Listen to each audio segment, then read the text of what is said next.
devCodeCamp set out to disrupt traditional education. We saw a need for software developers here in Milwaukee, and we wanted to give people who had an aptitude and didn't have a lot of time, we wanted to give them an opportunity to become a software engineer in a short, immersive program. So what is your role in this? Like, is it you who started it? Is it you and Wendy? Like, how did this come to be? Well, this came to be because it was hard to ignore the fact that when myself and our community manager and our founder were looking at ways that we could produce a person with a skill set that is in demand, it was hard to ignore that software development was one of those things. It just is. And one of the easiest things that, that we had to tackle was developing our hiring network. It was almost a little too easy, and it really just comes down to the fact that there is a demand for this. There are companies, not just in San Francisco and not just in New York and Austin and Portland, but right here in Milwaukee, that have a major need for talented software engineers, and we are going to be a funnel to be able to get those talented software engineers into these companies here in Wisconsin. So the hope is obviously get them in, keep them here. You got it. And the one thing that ended up happening that we didn't really intend on happening was the people that are coming here, this is their second career, typically. And they have roots here. They want to stay here. And companies love to hear that this person is coming to get trained. We're really good at, Wisconsin's been really good at creating talent. We're just not very good at keeping it. We intend on trying to keep it here. And these people have roots here. They have homes, they have families, and they want to be a software engineer that lives in Milwaukee. Is there a typical devCodeCamp student?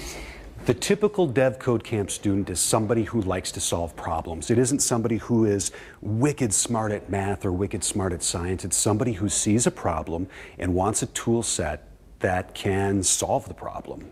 And we have people that come to us who are manual laborers. We have people that come to us who are mechanical engineers or salespeople, or you name it. It's been across it's covered the gamut.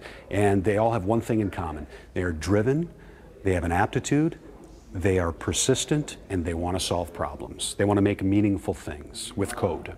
So tell me a little bit about the recruitment process. Do people typically come to you? Like I heard Michael was talking about he found it on Facebook, and some have heard through word of mouth. Like, how do you begin the recruiting process, and then who are you looking for? Well, we try to do as many grassroots things as we possibly can. Now that we have a good base of students, the best thing for us is them out telling other people just how effective this is. That's first and foremost. But we try to get the word out as much as we possibly can. And I always tell people that come in, if you know somebody that's willing to work hard, send them to me, because I need more smart people to turn into software engineers. And if you stick with it, you follow our process, and you remove what you thought education was supposed to be, and you embrace this approach, you can be successful. And we see it every day. Do you have potential students come to you with their parents, and the parents are like, I went through a 4-year degree. This is what they should be doing. This is such a short program. How, this is not typical. This is not traditional. It was, yeah, it was one of the questions that we knew we were going to get asked. Well, why shouldn't I do a 4-year degree versus a boot camp? Well, obviously the first big difference is the time it takes to do it. Not everybody has 4 years, but the other big thing is our students come out relevant. We actually just enrolled a person who just got a CS degree and said he needs to go back to school because everything's changed. And he came here and was excited about learning the technologies that real companies are using, and not just learning about theory. When we put this program together, we wanted to look and see how many hours do you actually get at a 4-year college that are directly related to becoming a software engineer. In Wisconsin, the average is about 825. Well, we're putting 700 hours in 14 weeks. We do not skimp on content. We want to make sure that this is skill over school, first and foremost. Companies want to know that you can come in and do the job, and that's why this is project-based. We spend 80% of our time heads down coding. and 20% of the time discussing and covering topics and learning best practices. But really what's going to sell you in that interview, and what we've seen our graduates, when they do get their job offers, it's those projects that they've built, those real world projects. And that's what four-year colleges do lack. How long has DevCode been around? Well, we started a couple months ago, and we are growing quickly. We've expanded into downtown. We've taken over more space at Ward 4. We're extremely excited to be part of the startup community. There's wonderful people, smart people, exciting things happening, and I think if you're thinking about getting into technology, you come down here and you see the energy and you see the ideas and you want to be a part of it, and we can help you get to where you want to go. Where do you see DevCode in 10 years, say?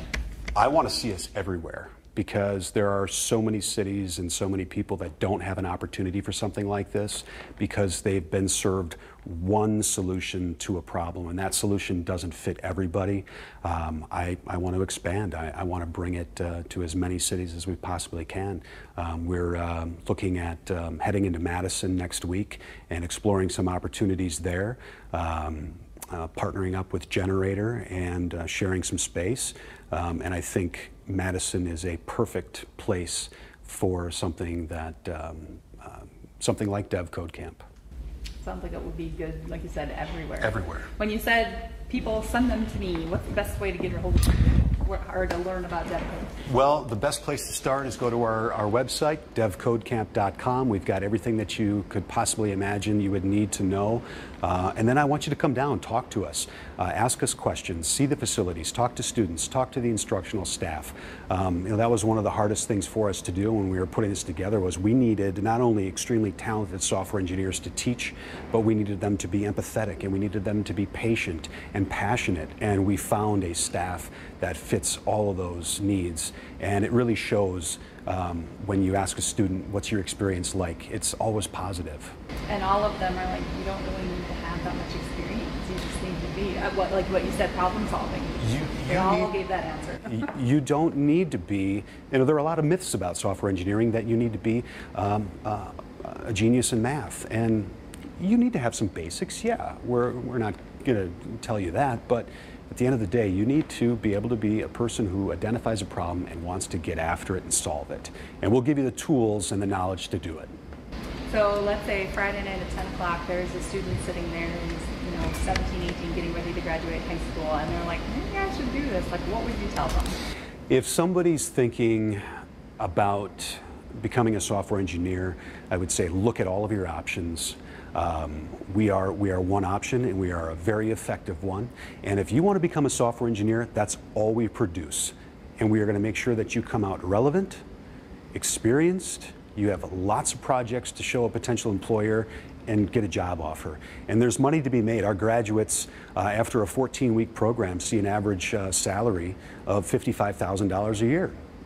And you can grow quickly from there. As long as you're a continuous learner, you have to be on the bleeding edge, just like we are. We're constantly introducing new technologies. We don't listen to curriculum experts. We don't listen to accreditors. We listen to the people that hire our grads, and they tell us this is what's important. That's what we're going to teach you, because that's what's going to get you the job. I wanted to ask one other thing about the instructors. Sure. Are you looking for them? You said, you know, you have staff now, but are you looking for instructors? And then also, what do they think about this? Like, did they come from the background of like several years of school, and then they were kind of like, whoa, this is different, this would be cool, I like this? They all came in with a traditional four-year degree. And they all came in with the same message. This is exactly what I wish I would have had during my four-year degree. And, you know, it's being relevant, it's using the technologies, it's making sure that you can hit the ground running. We treat this like you are an actual software engineer at a software development firm making real things. They came in and embraced it, and that's what we needed them to be able to do, was come in and know that they're responsible for making sure that at the end of the day, they've created a brand new junior developer. And now are you looking for instructors? We are looking for instructors, yes. We are looking for instructors here in Milwaukee. As I said, we're thinking about expanding into Madison. I'll need an instructor there. We're looking for people that want to spread knowledge. Do you do that hiring too for software instructors? Like, do you have that background yourself? I do not personally know. I defer to Dave and Ben and the guys who have the technical skills, but there's also something to be said about just because you have the technical skills doesn't mean it necessarily translates and works in the classroom. You need to be a special person to be able to do it. Is there anything that I didn't ask that you think you'd like to add, or that you'd like people to know? Or? I would say if you are considering a career change, now is probably one of the best times to explore software engineering or software development, because there is so much opportunity. If you make it through this program, you're going to get people's attention, and you're going to get many more opportunities than you ever thought imaginable. Well, I know one of the students said the career, we had a few companies here. You're already linked up with certain companies. You don't just teach them, there's a career path, and you help them get jobs, really. At the end of the day, we're never going to have a graduation ceremony. We're never going to be throwing our caps and gowns up in the air. That's not why people are coming here to have a party. They're coming here because they want to get a job offer. And that's why we've spent so much time developing our hiring partner network, because that's their end goal. That's our end goal. You're coming here to devCodeCamp because you want to get a job. And that's exactly what we deliver at the end of the day. Speak a little bit real quickly about the program after the program, the career development, or like the resume development, all of that. So how long is that? We have a deployment period after the technical learning takes place.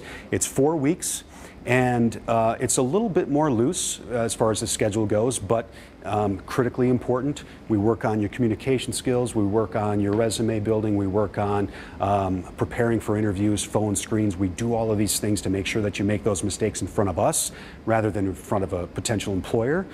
So we're going to get you primed and ready to go, and then we're going to start sending you out on interviews. Ultimately, you need to take all that knowledge and put it into play when you are sitting across the desk from a hiring manager, and be proud of what you've done, be proud of what you've accomplished, and come in knowing that you can be a productive member of their development team. We've seen it with our graduates from our first number of classes now that are out there working in the real world, and they are living proof that even if there's a little hint in your brain that says, I don't know if I can do that, I would disagree.